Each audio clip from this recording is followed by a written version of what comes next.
Good morning, everyone, and welcome to Cup Chat with Birding with Texas A&M AgriLife Extension Service. Look, Maureen disappeared this morning, so Maureen won't be joining us, even though her picture's there in her memory. But joining us today, we have special guest Orin Robinson, who works for Cornell and is an eBird data scientist. And then also joining us today, y'all know, member of the team, Brian Koch. He's joining us from Albuquerque. He'd like everyone to know that it's very cold there, but he doesn't have any coffee, I'm sure, because he doesn't drink coffee. Yep. So today we are going to let Orin talk a little bit about what eBird is and talk a little bit about rare birds and the data that he's seeing coming through. But I want to remind everyone that as we are live on Facebook, we do now have the ability to check the questions coming in. So if you have any questions as we go, please make sure to comment and we will catch those and we will pass those on to either Brian or Orin for you. So Orin, tell us a little bit about what you do and your passion for birding. Yeah, so I am, like you said, I'm at Cornell. I mainly, the main focus of what I do is to take the data that is put into eBird and analyze that, combine it with other kinds of data to create these models. Like I will show you some examples of those today, and ultimately to use the lessons we learn there for conservation applications. Awesome. So how long have you been with eBird, and give me a little bit of and what is eBird? How long have you been there? And how does it work? And why should birders consider trying out eBird? So I've been at Cornell for a little over 4 years, and I have worked with the eBird data since the first day I walked in. So that's I guess that answers that. How long have I been using the eBird data?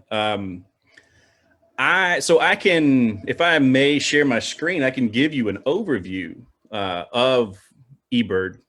Absolutely.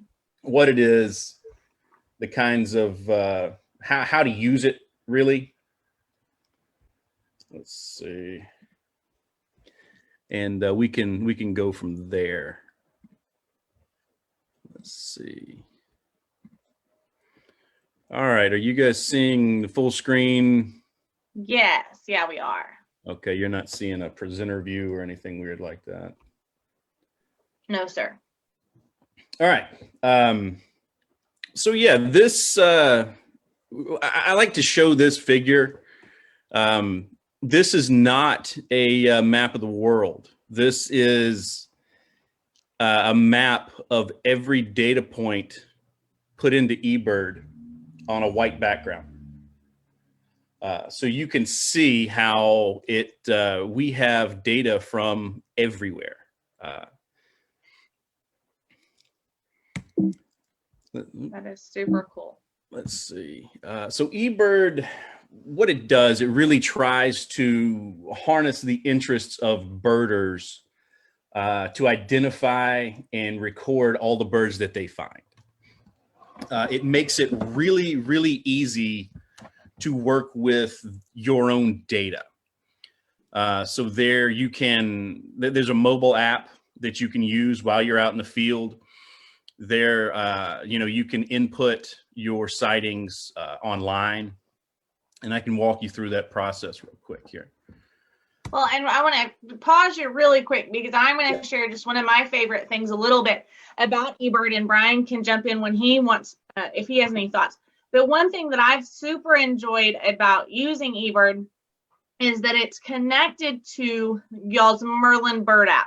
And Yep. So when you are struggling with identification, and we talked about in past Cup Chats, making that case for ID, that that Merlin eBird app allows you to go through step by step, make that case for ID, and then select the bird it is, and it will automatically upload that to your eBird data.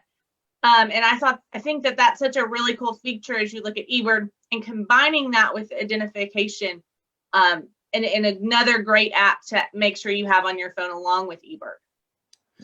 Yeah, Merlin's fantastic, especially if you go somewhere where you're not very familiar with the birds.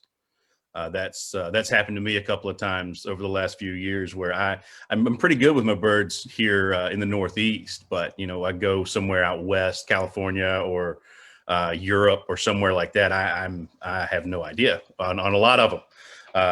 So the Merlin app is awesome for that, for sure.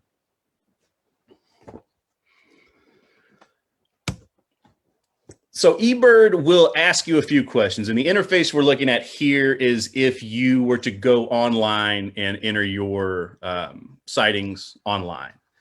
But I'll show you the mobile app here in just a second. So the first thing it's going to ask you is, where are you?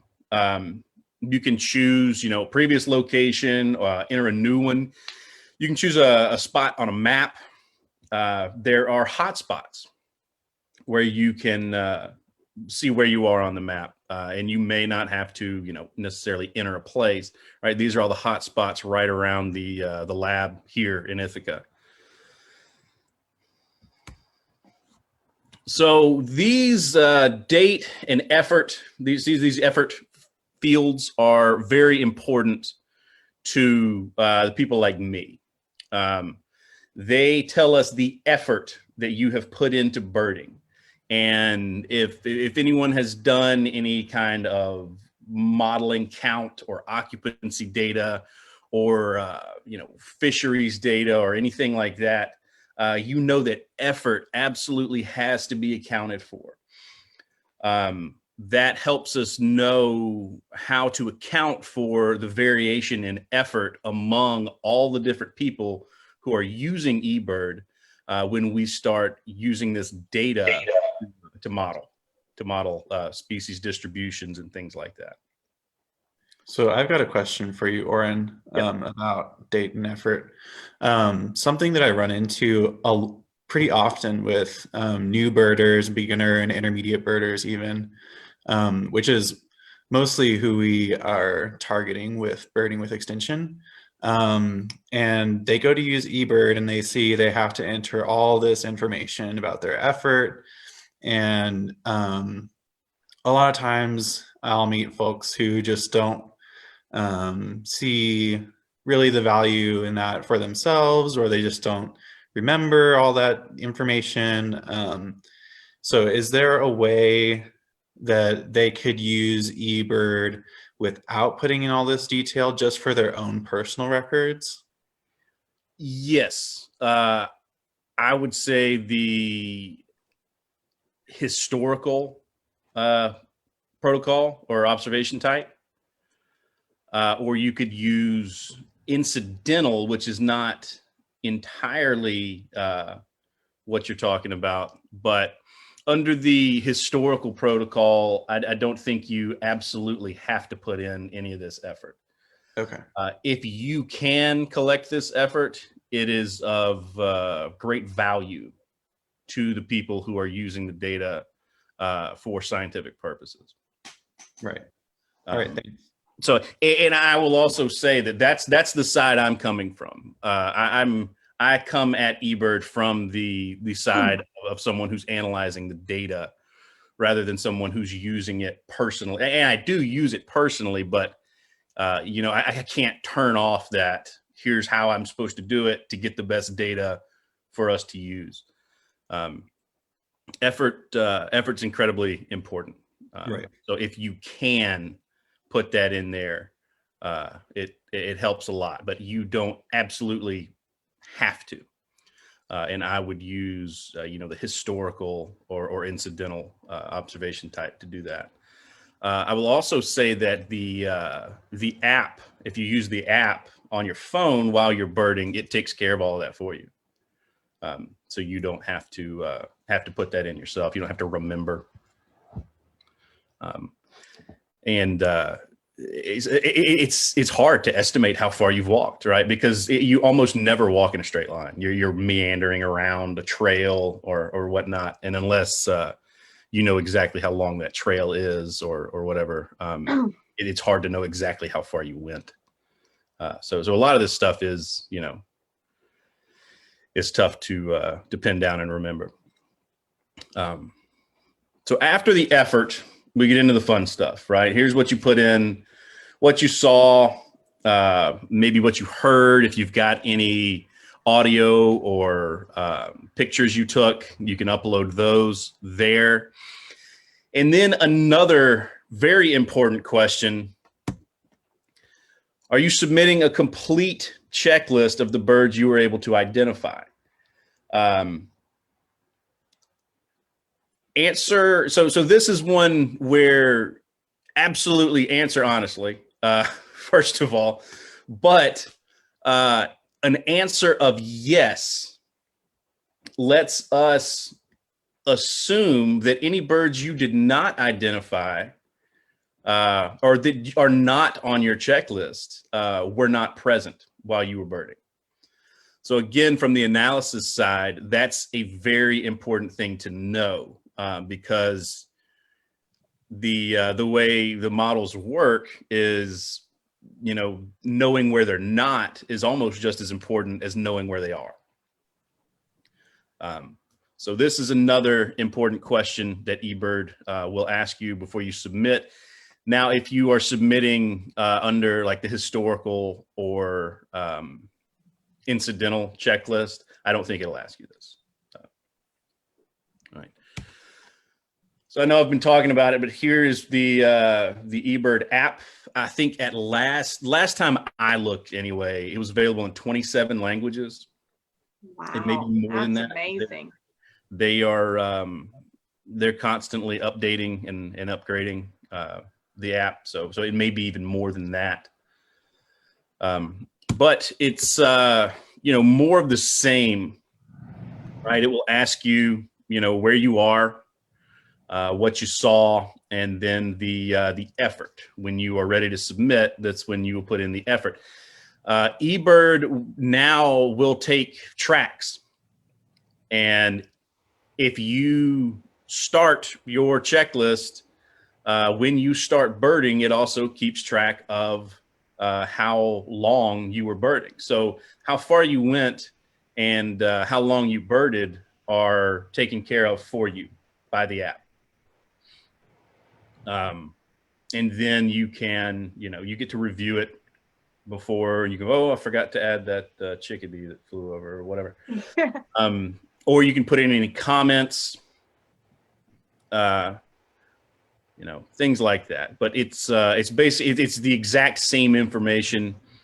I personally like the app better. Maybe that's just me. I think it's cleaner. I think it's easier. But Brian is nodding his head yes. Yes. Everybody can't see it, but Brian's nodding his head yes. And I just love that the systems are connected. And I think that that's something really, something to really point out. In working for a government agency and an extension service, there's not always a whole lot of money floating around to do awesome projects like Cornell has. And so I think in the birding world, we are so fortunate to have such great tools like eBird and the Merlin app coming out of Cornell. And that sometimes maybe we forget how wonderful those things are and how grateful we should be of those tools. And I haven't done any research on how all these things are funded, but some of it's got to be funded because us as birders are providing them data that they can use for their studies. And correct me if I'm wrong, I'm completely just speaking out of my thought process here, Orin. And so how pivotal it is that we work with the system to provide them the information that they need, as well as to benefit us in our bird list. Yeah, I will also say that this data is open access. So anyone who wants to use this data in their own projects has access to it. We also create tools that show you how to download the data, how to manipulate it, how to use, how to create the exact models that we use here. So, it's, yes, you as a birder, you are giving us very valuable data But we also want to return that and allow anyone who wants to use it for scientific purposes to use it. Right. So you're not just providing data to us; you're providing data to anyone who. That's a wonderful point. Absolutely wonderful point. Okay, so we are kind of moving through our time, so I'm going to kind of make you jump to our next question. All right. Because I think this is what I'm most interested to get to today, and I don't know about Brian, but I've been chomping at the bit all week and had Maureen's tried to like pump me down a little bit. But let's talk a lot about, which by the way, since she's not here, we're doing a big giveaway. So make sure you stay tuned till the end. Just because Maureen decided to leave us this morning, I'm giving away a lot. So anyways, part of your job is to look at and make the awesome maps that we see coming out of eBird. Can you show us one of those maps? Kind of talk about why that's important for bird conservation. And then let's talk about rare birds. So Brian is an eBird reviewer, and while you're pulling up your map, Orin, I'll let Brian kind of share what that means to be an eBird reviewer for those who don't know that eBird has reviewers. But I think that this year especially, we are seeing lots of rarities, especially here in Texas, a little bit out of place from where they normally are. And Orin, maybe you can talk about if that's a trend that you are seeing across the U.S. through eBird or what. So Brian, really quick, what are you as an eBird reviewer? Do we really trust you? I know we all love you here at Extension, but. So in a nutshell, eBird reviewers are basically local experts on the status and distribution of birds wherever you are. So what we do is we create and manage filters for over certain politically bounded areas, so either a county or a state or something like that, generally. And we say, okay, these birds should be here this time of year, and this is how many of them we can expect in a given day of birding. And so when you see something that is either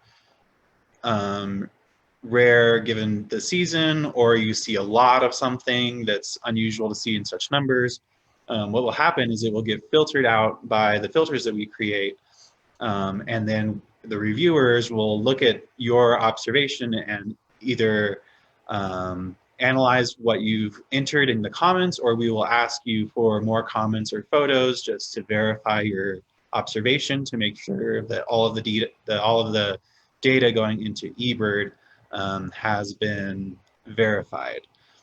So all of the reviewers are working on a volunteer basis, so we're not getting paid to do this. It's just something that we enjoy doing, and we want to help Cornell and eBird get the best data possible. So I know a lot of birders kind of view their reviewers as kind of this in kind of a negative light, as, oh, who are they? Why are they, questioning my sightings? It's just my sighting. But really, we're just trying to get the best data possible for eBird. And even if, your sighting, if you didn't get a photo, or if you don't provide, a description that passes review, that sighting it still stays in your own personal records. So for that reason, don't be afraid to submit something, even if you don't think it's going to get past review. So and that's a good point. And I'm going to bring up a little short story, and I promise I do talk a lot. This one may be over 30 minutes, but super great point about having eBird reviewers is just the other day, we got an email that said, I saw an Arizona jay in Valverde County. And, that's not what you saw. But because they were a new birder, they didn't know that a woodhouse scrub jay looks very much like the Arizona jay, and the woodhouse scrub jay would be in this area. And they didn't, and it not their fault, but they turned to their guidebook, they looked at the Arizona jay and said, that's what it is. They didn't even know to go look at a woodhouse scrub jay. And so that's a great point of why, if you're putting that in eBird, someone can go use that as an educational tool to say, oh, that's probably not what you saw, but here's the species that you probably saw, and use that as a learning point. So Orin, you threw something else up on the screen, talking about the 5,000 filters. Yeah, so I'll add to your story on the Arizona Jay there. It's not just beginning birders. I've done that. Mm-hmm. I did that in Spain a couple of years ago. There are wood creeper species that look very similar over there. And I basically made a guess. And the reviewer contacted me and said, this would be a big deal if you saw that bird there. And I said, it probably wasn't it. It was probably the other one that you are telling me is more common. So it's not just, beginners. It happens to everybody. What Brian was talking about was actually the next slide I was going to in my presentation here. So what happens after you put all this information in? And there are over 5,000 filters, about where things are, what they are. Here's one, like I just put in a dummy count of 15,000 green-winged teal here in Ithaca. Well, we get green-winged teal, but we don't get that many. They're not rare here, but we don't get them in huge numbers like they do other places. So before it even goes to a reviewer, this is going to pop up on the eBird app when you enter a super high count. So this is one of the most common is a high count for an area or a season. This happened with this was a real one. This was a snowy owl about 45 minutes north of me on Christmas Eve. I loaded up my 8-month-old and 4-year-old and wife, and we went on a trek looking for a snowy owl on Christmas Eve last year. And we found it. And this is another really common one that'll pop up, is that this bird is not on the local checklist, right? It's not on the list of birds expected for that location or that time. And it will force you to write in there, here's where I saw it, here's how I know that's what this was, any of those comments, and then it goes to a reviewer. So there's a lot of these filters. There's, and then all the checklists get reviewed through those filters, and around 20% of the checklists are reviewed by a human. And there are thousands of reviewers worldwide. And it's amazing how quickly these guys work, especially given that they're volunteers. So yeah, where you were going is actually exactly where I was going next. So that was so. What are you guys seeing now? Are you seing the eBird webpage? Seeing the website, yes. Okay, so I just wanted to show. So this is eBird.org. This is when you go to eBird. This is what you land on. But there are a lot of things here. News. What I want to point you to is the science page. Right. And then I'm part of the group that develops what's called the status and trends models. And this is where we take that's a pretty map. And we can look at, so let's look like black-throated blue warbler.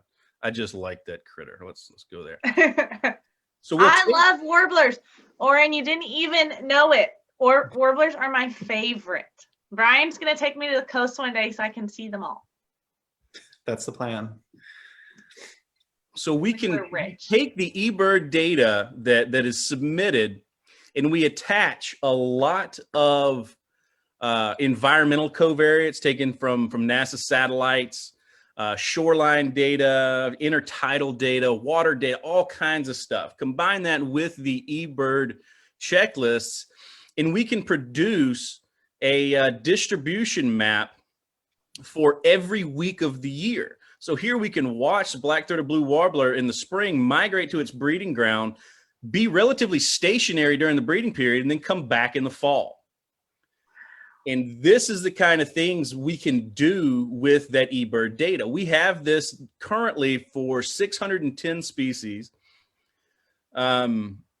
The new version of this is actually being run right now and should be available to see mid-December-ish. That is the goal. So we should have at least 610 species again, hopefully more.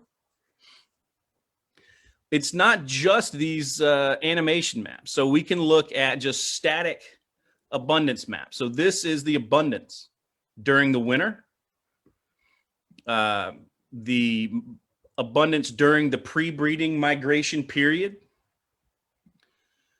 breeding season, the fall migration period. We also have range maps.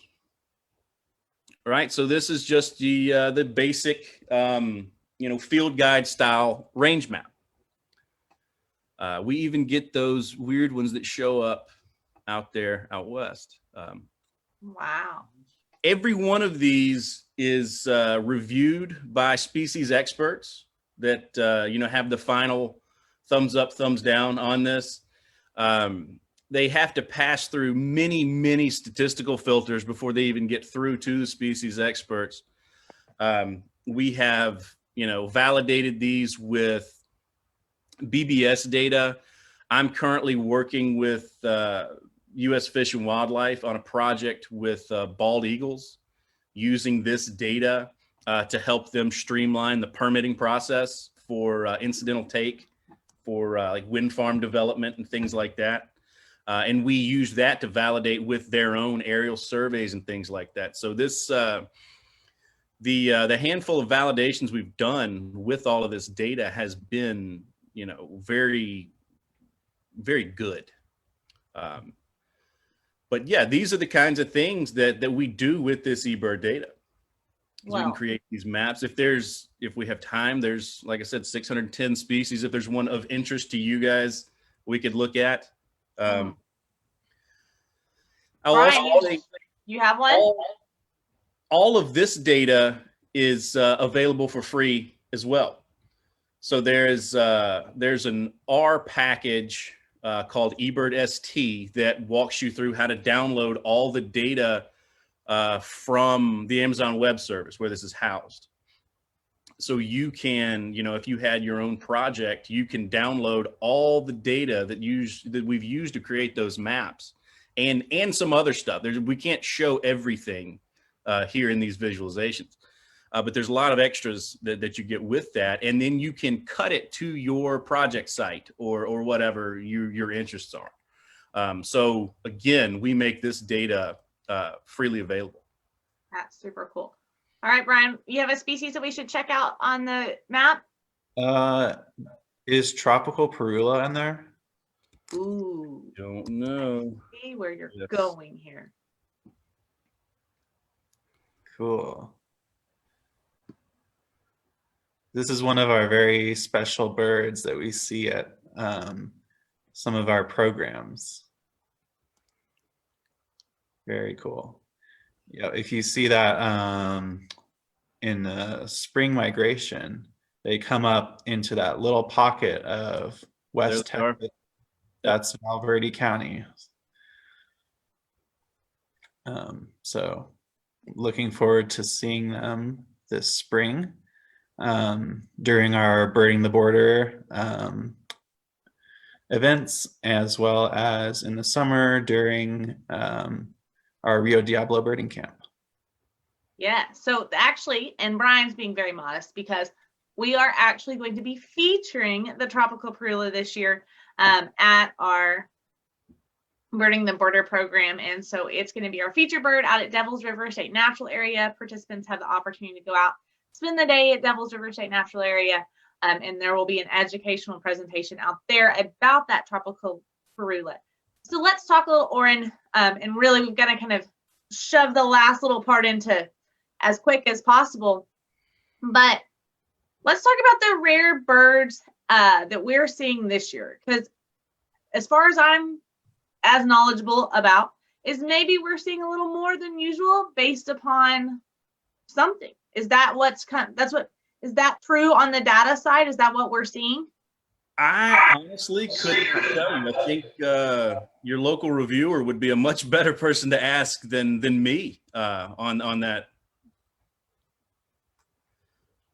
So I don't.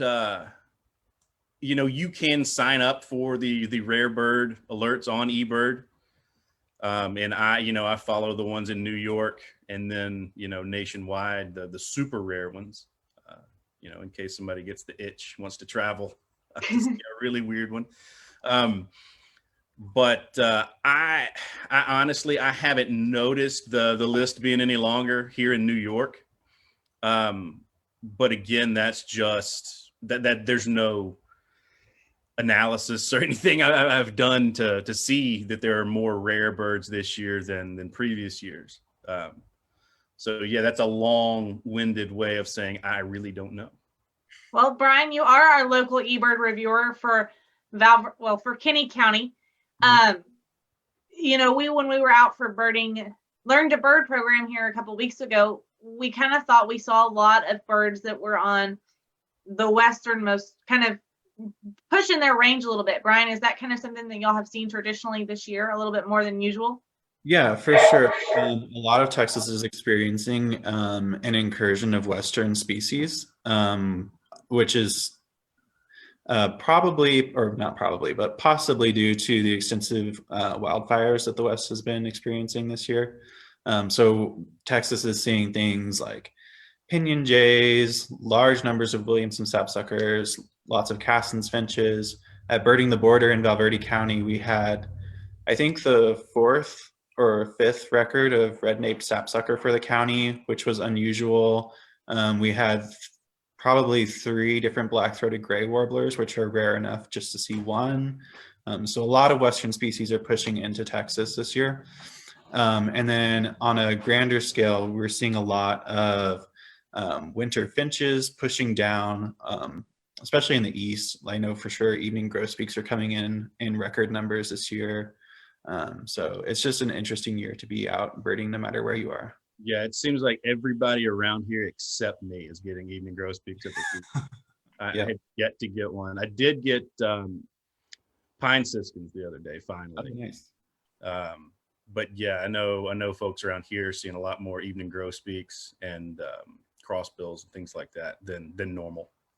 For sure.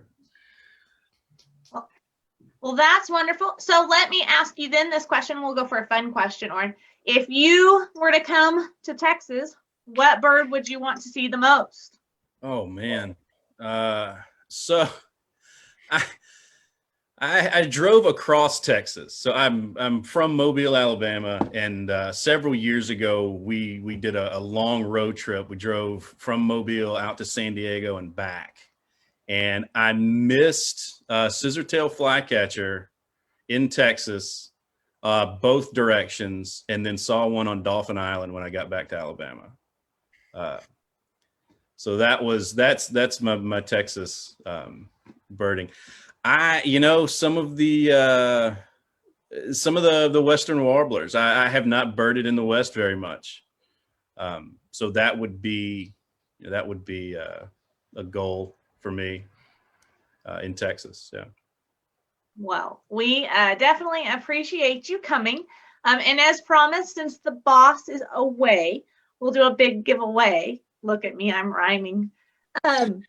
So everyone who watches Birding with Extension Cup Chat today and comments below, I will be sending a Birding with Extension sticker. So more, I know that's not like a big monetary, but Maureen would be appalled if she knew I was giving everyone away a sticker away today. So comment below with what county you are joining us from if you're in the state of Texas, or if you are joining us from out of state, let us know what state you're joining us from, and we will be sending you a sticker. And Orin, send me your address and I'll make sure you get one too. Definitely. Excellent. Thank you. Wonderful. So thank you all for joining us today. Since Maureen isn't here to end Cup Chat, we're not sure how this part's going to work, but thank you all for joining us, and we will be back next week for Cup Chat. Let me pull up the calendar and see what we're talking about. I think, oh, next week we are talking about Christmas bird count. So make sure to join us back. Another great citizen science tool that we will be talking about and keeping up with all these records of all the wonderful birds we're seeing. So we'll see y'all later. If you have any questions, let us know. Bye. Bye. All right. I really don't know how we're ending this. I guess we just leave.